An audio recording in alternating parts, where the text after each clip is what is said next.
In 5:15, I'd like to call the July 23rd, 2026 Planning Commission meeting to order. Pledge allegiance to the flag of the United States of America and to the republic for which it stands, one nation, under God, indivisible, with liberty and justice for all. The roll call's been taken. Looking for a motion to adopt the agenda and the memorandum. I'll make that motion. I'll second. Motion's been made by Susie, seconded by Jay. All in favor signify by saying aye. Aye. All opposed, motion's carried. Review and approve July 9th, 2026 Planning Commission meeting minutes is read in your packet. Looking for a motion. I'll make a motion. I'll second. Motion was made by Jay, seconded by Mark. All in favor signify by saying aye. Aye. All opposed, motion's carried. Is there any public comment? Any public comment? Seeing none, we'll move on. Review and approve site plan for Amcor New London. All right, thank you. So Amcor New London is seeking approval of a building expansion located at their plant at 718 High Street. Proposed expansion is on the north side of the existing building and consists of a 14 by 16 foot overhead door, the relocation of an existing exit door and existing stairs, and the addition of a new concrete ramp, driveway, and apron to be used to access the building floor level from the adjacent exterior grade. So as shown on the visual up there, that's kind of the schematic of what they're proposing. The City of New London ordinance requires a site plan review for site changes, including building expansions, with optional review by the Plan Commission at the discretion of the zoning administrator. The reason why I brought this in front of the Plan Commission today is because this site is a legal non-conforming structure, existed prior to the ordinance, and it is currently within the setbacks as listed in the current ordinance. So this proposal is a lateral expansion. It's not increasing the nonconformity at the site. We're not increasing the use of the site. This is essentially a expansion that will make their operations a bit easier, add to some safety aspects, and make it more efficient for their operations there. Per the applicants, this loading dock won't be used for day-to-day operations. It's going to be used periodically, and won't be changing anything that has to do with landscaping, signage, lighting, or parking, which is typically what we review in the site plan process. So no changes to that. It is essentially what we're being shown on the screen right here with that loading dock, overhead door, and some changes in fencing located on the site. So with that being said, staff did review it against the current ordinance for site plan and zoning requirements.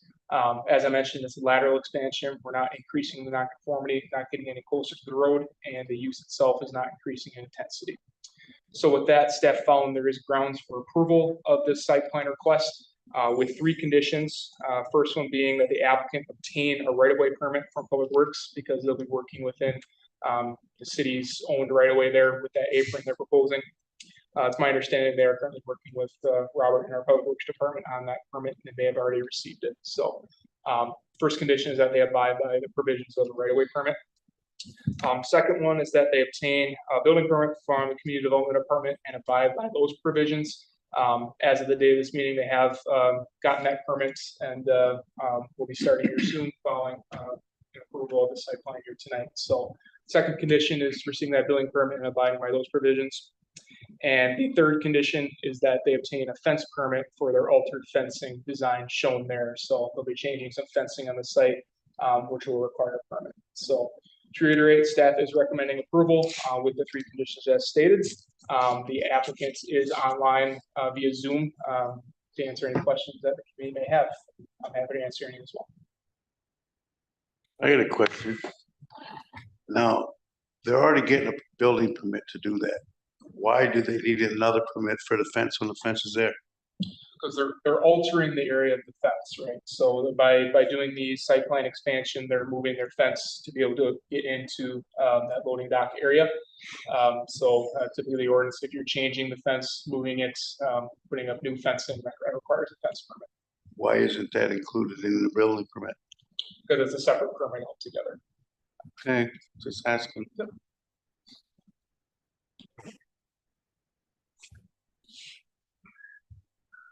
Okay, is there any more discussion on this approval? I'll make the motion to approve. I'll second it. Okay, motion's been made by Mark, seconded by Susie. All in favor signify by saying aye. Aye. All opposed? Motion is carried. Okay, next item is a public hearing proposed rezoning for parcel 33-12-77-162 from corridor mixed use to mixed residential low density. The applicant seeking a rezone of the subject property shown on the screen there, outlined in white. Property is located at 312, 314 South Pearl Street. Reason for the rezone request is to accommodate the existing and future use of the structure located on the property. Currently, the 312 address, that's on the north side, is being used as a single-family residence, whereas the attached office area on the 314 address is currently vacant. So the applicant is seeking a rezone to mixed residential low density to accommodate a potential buyer that would purchase the property and use it as a residential use. Now, currently it is zoned as corridor mixed use, so that kind of area is designated for commercial type uses as shown on the map there. However, it is adjacent to some mixed residential low density, some single family homes directly behind it. So there is some moving parts with this one. There is criteria set forth in the zoning ordinance that I'll go through and we can kind of talk about. But just to, from a high level view, there's pros and cons to the proposal that we'll go over, and we're hoping to have some discussion on this one. So the first level of criteria listed in the ordinance is that it advances the purposes of the zoning ordinance and meets the purpose and intent of the applicable rules there. So basically, the purpose and intent of the zoning ordinance is to promote and protect health, safety, and general welfare. This proposal here is essentially what we call a down zone because by going from a downtown mixed use commercial type area where we're getting away from the commercial type uses, which may be more intense than a residential use that you would have in mixed residential low density. So in terms of health, safety, and welfare, staff found that by approving this rezone, there would not be issues with health, safety, and welfare by approving this, so that criteria was met for staff's opinion. The next criteria is that the proposed rezone complies with the comprehensive plan. So this is one where there's some moving parts. So the future land use map for this area designates it as a mixed use downtown commercial, as much of this area is.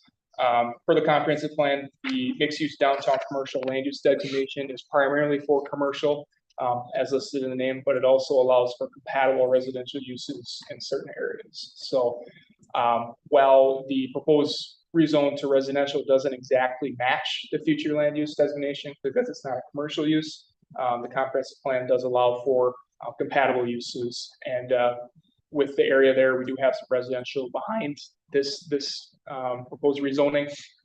So staff found this criteria was partially met, and there would be potential grounds for approval with that, depending on the opinions of the Planning Commission and what they foresaw for this corridor here. Next level criteria was that it maintains the desired overall consistency of land uses, land use intensities, and land use impacts within the zoning districts. So as I kind of mentioned before, this proposed rezoning is a down zoning, so we wouldn't be increasing any intensity of uses here by going to a zoning district that allows primarily residential. So no real issue from that from a staff standpoint. As shown on the map there, it's directly adjacent to the proposed zoning district they're looking to go to, so it would match that. However, as I've previously talked about, it is in a commercial corridor there, so the lots directly north and south are also, zoned downtown mixed use, downtown commercial. So there's pros and cons to that as well. So again, grounds for approval. The criteria was partially met with that. And the last one is that the proposed rezoning addresses any of the following factors that are not properly addressed in the current official zoning map. So some of those factors are, mapping errors, things over time, parcel lines shift with online GIS data, maybe surveys have been done. So that's one criteria that you can look at to approve a rezoning of this type. That criteria didn't apply here. We don't have any mapping errors that we know of in this location. So that criteria was unapplicable. The next level of that criteria was that factors have changed such as new data, infrastructure, market conditions, development, annexation, or other zoning changes. So that one, staff took a long time looking at that, and in conversations with the owner, basically, most of their intent comes from their desire to sell the property and market it to someone that can purchase the property, use it as a single family residence with the potential of having, home occupation type use. So in mixed residential low density zoning, you're allowed to have home occupation use by right. There's criteria associated with that. So by rezoning it to mixed residential low density, there's still an opportunity that this could be associated with a commercial use, but you have to look at it as the potential of this property only being used as a single family residence as well. So pros and cons to that, but with that criteria being listed, some of it was not applicable, some of it was partially met. So there's, with this proposal, there's pros and cons. So hoping to have some discussion associated with this. As I mentioned, there's grounds for approval. The committee does not have to take action tonight. They have 60 days from the public hearing to take action on the proposal. So depending on the Plan Commission's feelings about this proposal, what they envision for this corridor, I would encourage some discussion on that. I'm happy to answer questions, and I believe the applicant is here as well. I think I have a couple concerns with that. My first concern is obviously if you drive by that property, it has a downtown feel to it. I think anybody would agree that that does not appear to where a single family residence should reside. I think we had a clear and concise zoning designation for that parcel. And I think if we change it, we're going to open ourselves up to other possibilities. If a property across the road would come up for sale and somebody would want to do the same thing, I think it would be more difficult for us to limit that. So I guess at this time, I'm not in favor of rezoning this parcel for those couple reasons. So I'm up for anybody that could challenge to change my mind, but those are some of the things that I see that are pretty obvious to me that I think we have enough housing coming to New London. We don't need to make an exception for one single family home. That should be an opportunity for business. Because I think that's really the true feel of that area right next to the bowling alley. That's my If that opinion. is a single family home, where do they park?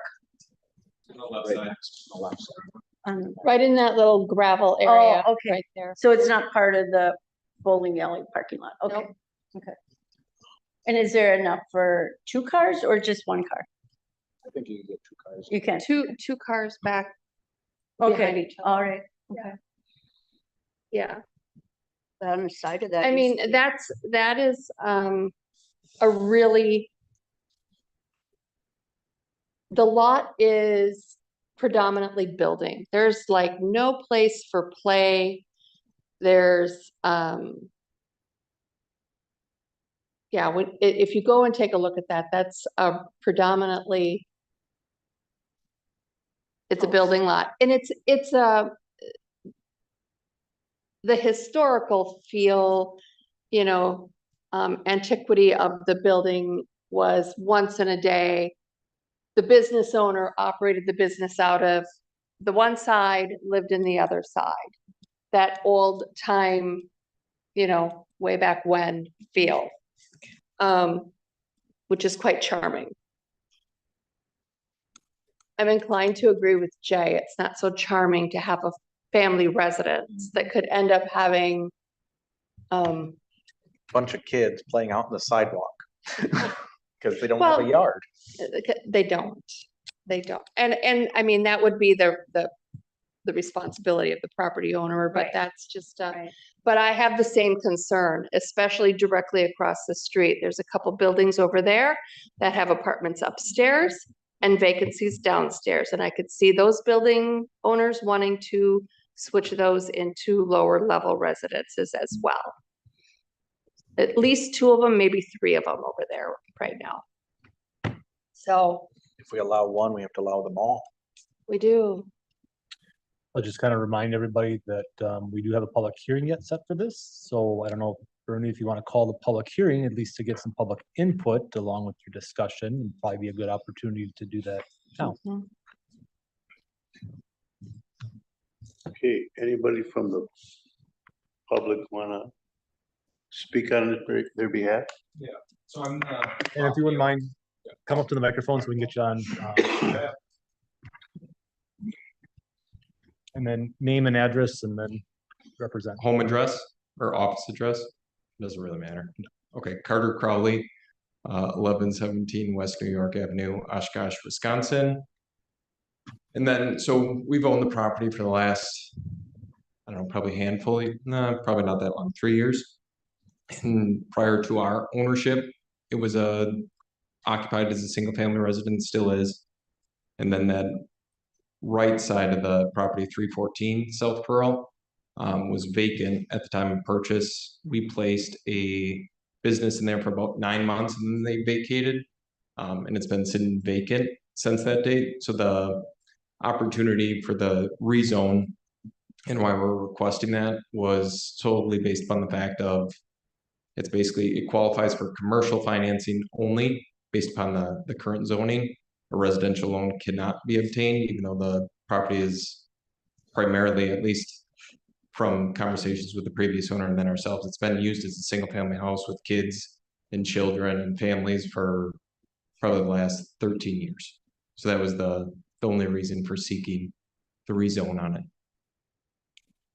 And I'm open to any questions on that. And that is true. It's been predominantly used as a residence. That business has not been occupied Correct. for quite some time. It's been sitting vacant. And for a while there, the door was even boarded up. I think before you bought it. Yeah, it was the roof. It was just, caving in. yeah, it was very unseemly looking, but yeah. I think we need to consider the whole downtown area there and what could happen across the street if we make some changes to this. I'll just And keep it going on the public Okay. hearing yet of it. All right, So, sorry. to allow anybody else that wants to Yeah. provide public input as well, if there is. And you said we had how many days to consider this? 60? Anybody else want to speak on it? Ask 3 times, Richie, and then you can move on. Ask 3 times and then you can move on. And then you can close the public hearing after you ask. Ask 3 times for public comment. After that, then you can close the public hearing. Is there any more public comment on this? Okay, closing the public hearing. Next review recommend, Hold on. whoop, I think you guys can discuss and figure out. if- now we can talk, all right. The one thought I had is, would they potentially want to make it a duplex? Make the commercial side like a small studio apartment or something? if I may. By rezoning it to mixed residential low density, it does unlock the ability to have a twin door duplex.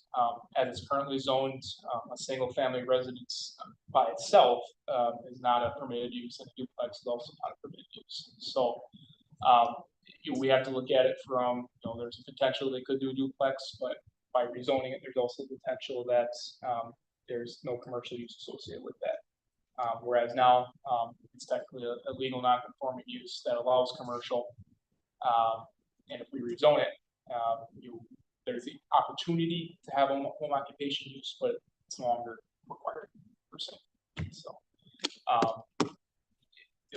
so there's moving parts with this, pros and cons. There was a couple comments about, setting a precedence for allowing this type of rezoning.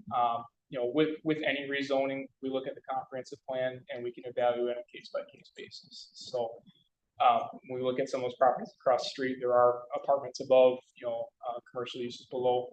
Those situations we could look at, but for this specific application, this criteria, we should evaluate this particular application against the comprehensive plan, surrounding uses, and whether it fits the corridor and overall feel of what we want. So.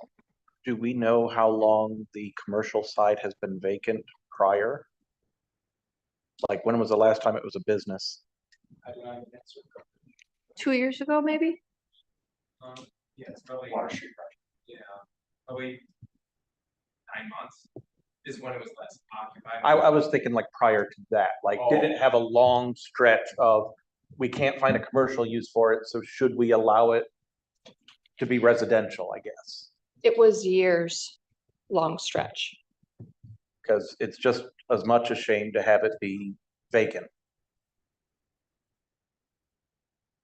They did have a bicycle shop in there for a while, but I don't know when they stopped that. It does Is there a provide lawyer- a space is there a for lawyer a in there? small business to start though.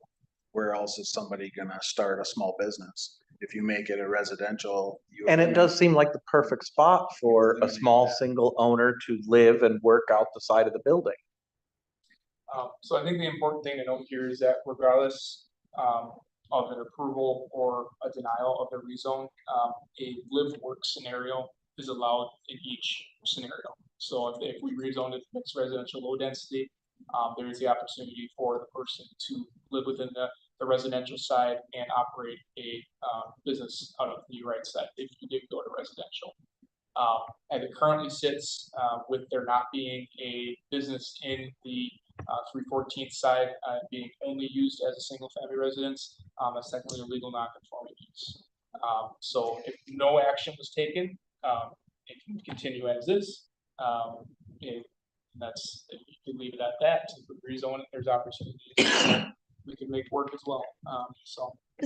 So maybe I'm not understanding the rezone. Yeah, can't it be like a temporary variance or something?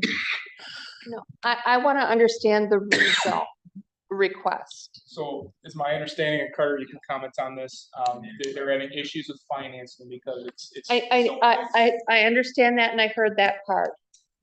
I'm looking at it from our perspective. The rezone allows what? By rezoning to mixed residential low density, you can have a single family residence with a home occupation use. So with this property being attached, you could consider it a single family residence, and if the owner wanted to operate a home occupation out of that 314 side, you could do that, but it wouldn't need to. It would be considered a single family residence. So it also could be a single family residence. So, but the whole thing then could be a single family residence. And the fact that they're not that a business is not operating out of there makes it non-conforming to our current. Legal non-conforming, so it's allowed to remain, essentially what it's being used as a single family residence, and that 314 side is not being used as a business, so that's. But it could not be, the way it is now, it could not be changed to a single family. Without the rezone. Okay, so the rezone allows it to stay the way that it is and or change to a single family. And it would allow it to go back later on too, potentially, but if somebody did the remodel, they wouldn't go back. So, okay, that's what I needed to understand. Part of this, Austin, is, and kind of correct me if I'm wrong, is any future situations as well. So rezoning it to mixed residential low, obviously that's providing the opportunity for the financing because then it's in a residential district. But if someone wants to tear that down, they could put a single family home up there by right on that. And that's what I don't want. Like if the building were ever tore down, it needs to be commercial. And flip it, if it's left as is and it's tore down, it wouldn't be able to be a single family residential. The use would have to be more commercial with an opportunity of a residential living space. If the structure is removed, the legal non-conforming status goes away. So anything new that would need to be built there under the current zoning would need to comply with the downtown mixed-use district, which is that commercial type style. That's why I was asking, is there any way to have a variance that says while the building's, like no renovations, no changing the building structure, that kind of thing? Well, as I mentioned, this is a legal non-conforming use as it sits, it existed prior to our zoning ordinance. It's been used as a single family residence prior to our zoning ordinance. So in terms of a variance, it wouldn't be required in this situation. It's allowed to remain as is prior, provided there's no alterations to it, provided they don't lose that non-conforming status by having it vacant for 12 months per se, then it's non-conforming status, or if they were to remove the building. But if you make it mixed residential, all bets are off what it could become in the future. If it's rezoned to mixed residential, low density, and as Chad mentioned, if they were to remove the building, they could build any allowed use within mixed residential low density, which could be a single family home, could be a duplex, could be that, you know, scenario where it's a residence with a home occupation side of it. So there's options to what it could be, if that were to happen, if they were to remove it, so. Or remodel the current structure into 100% Correct. residential structure. I guess, I mean, one of the biggest questions I have is there any way for, because it's a legal non-conforming use, you know, we can send letters out and say, hey, you know, to the banks, financial institutions, it's a legal non-conforming use. I don't know if there's any opportunity for that with the financing institutions at all. So they just, the biggest issue for any of them. Yeah, what, so we can get you on mic. That'd be great. Thank you.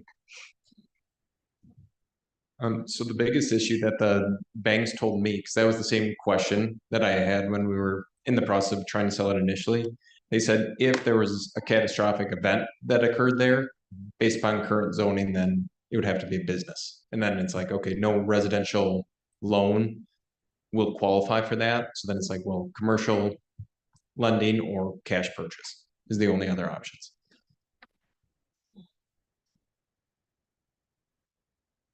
I feel like I need a timeout.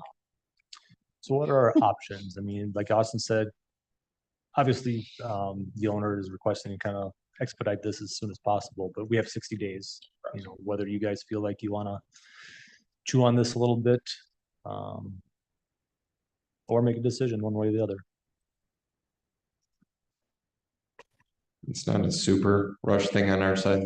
There's a tenant in there that's on a long-term lease, so it's not a big deal either way.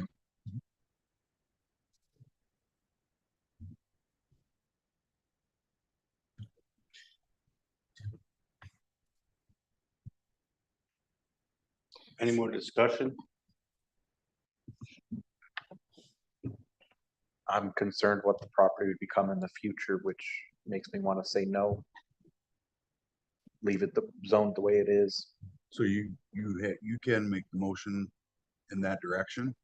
Well, let's go to, I don't think we're done discussing, but but when you're ready, Bernie would go to number 7, and you would, that's gonna be the recommendation to move forward. You can either, you know, pause and, you know, defer to the next plan commission meeting for more consideration, I or think we all wanted to mull that one over until the next meeting. Yeah, our options are kind of motion to approve, motion to deny, or a motion to table till next meeting. I would make a motion to table it till our next meeting, and then we'll make a plan then. Are we on that agenda item?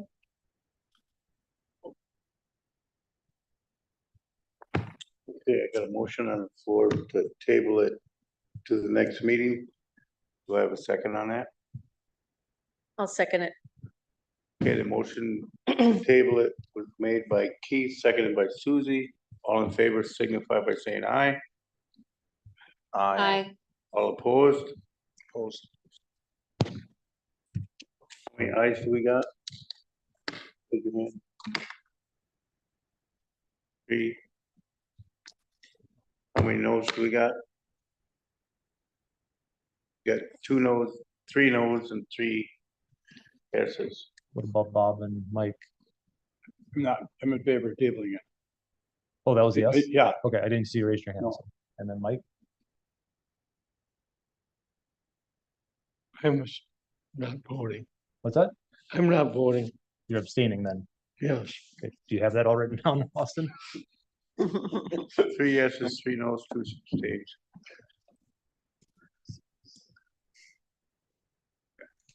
Do you have everybody?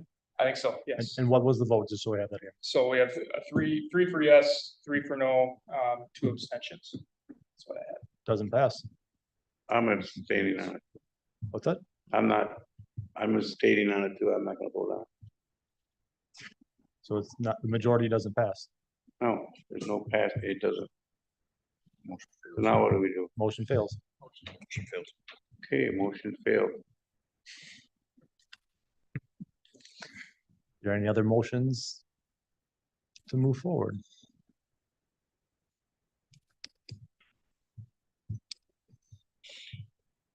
Any other motions, any more discussion? We spent a lot of money on our recodification for planning and zoning, and everybody sat in this room and we went through it. Now we're sitting here to try and amend what we just previously did.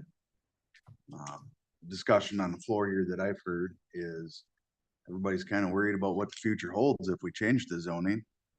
And with that, I'll make a motion to deny. I'll second. Okay, I got a motion on the floor to deny the approval. And it's seconded. Is there any more discussion on it? Okay, I need a vote on it. I want to show of hands for approving Mark's motion.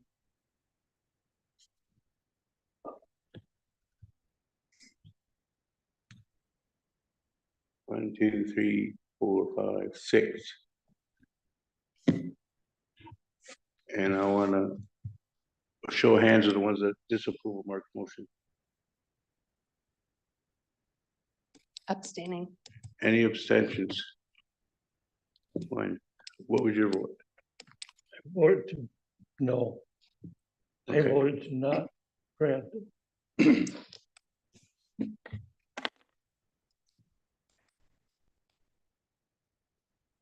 Awesome. What's the tally? And I got So a I've yes. got- I've Mine got is a yes vote. 6 votes to approve, Mark's motion. I got 1 abstention, so we're missing 2 here. I got a yes vote. Approve, 1 abstention, we're missing 1. He voted no. Right? I voted to, Deny. with the motion to deny. Okay, so that's B7 Mhm. So 8 to approve, 1 abstention. or 8. Okay, it looks like the yeses have it. The recommendation would be not recommended for the change of the ordinance.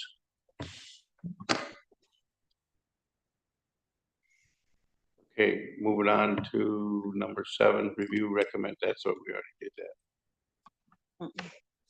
Okay, number 8, public hearing, proposed rezoning of parcel 333-069-100 and 333-069-000 from mixed residential low density to mixed residential high density.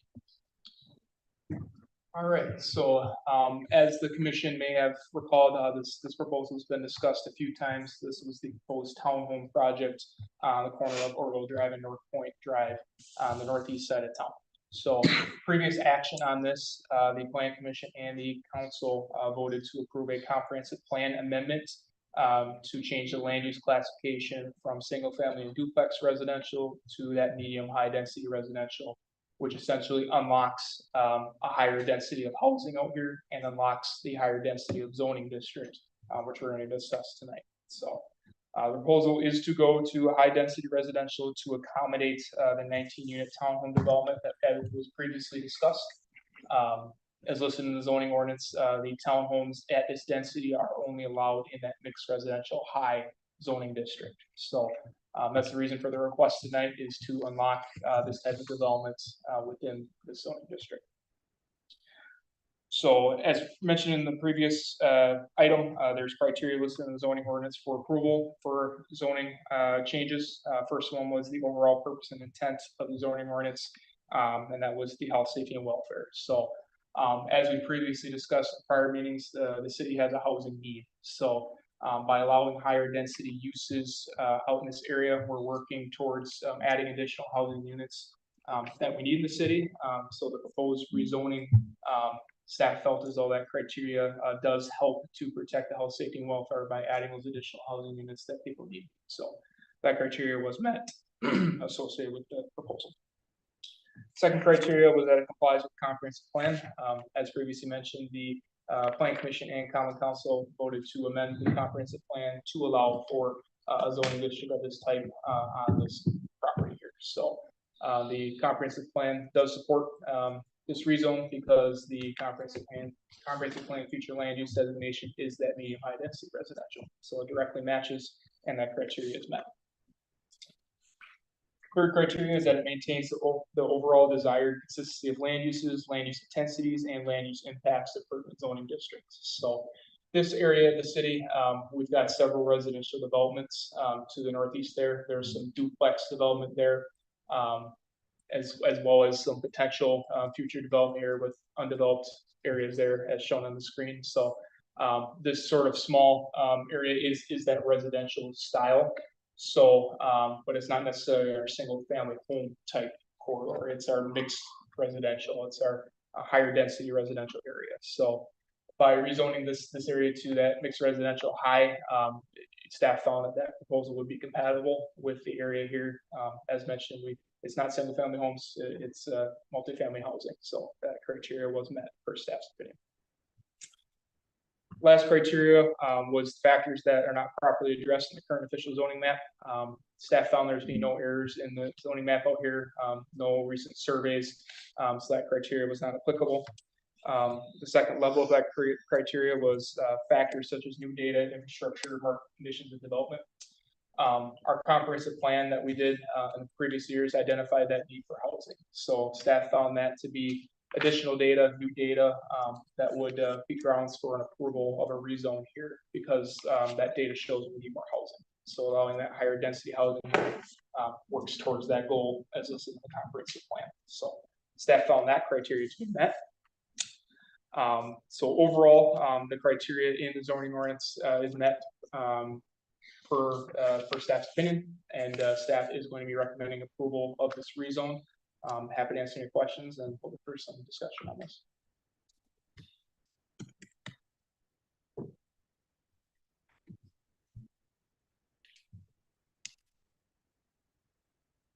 Okay, is there any questions?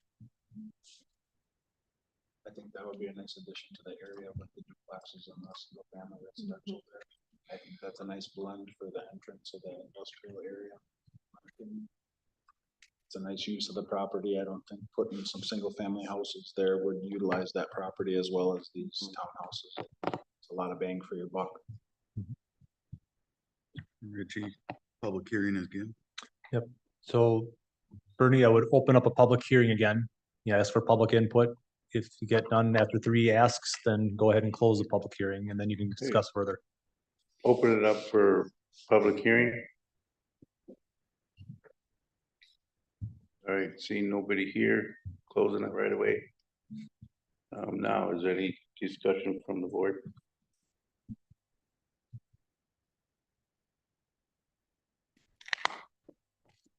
Seems like a good use to me. Mm-hmm.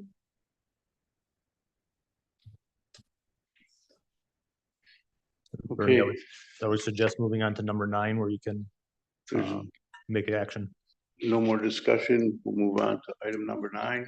Review and recommend ordinance rezoning parcels 333-069-100 and 333-069-000. I'll make that motion. I'll second it. Okay, motion was made by Mark, seconded by Susie to recommend the ordinance to rezone parcels 333-069-100 and 333-069-000. All in favor signify by saying aye. Aye. All opposed? Motion's carried. Okay, review upcoming agenda items.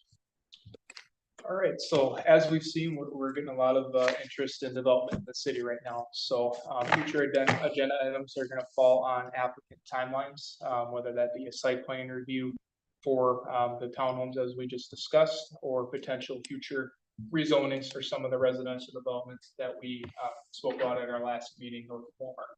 So, staff will continue working with the developers and the applicants to move forward that process, and the agenda is all in place based on their timelines. Okay, nothing else, review next meeting date would be tentatively August 26th, 27. 27th, 2026.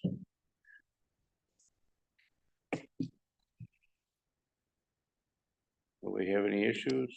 I'm looking for a I motion. do for- not believe I'll be here. But I could possibly zoom in. Okay, we're looking for a motion for adjournment. I'll make that motion to adjourn. I'll second it. Motion's been made by Jay, seconded by Susie. All in favor, signify by saying aye. Aye. All opposed?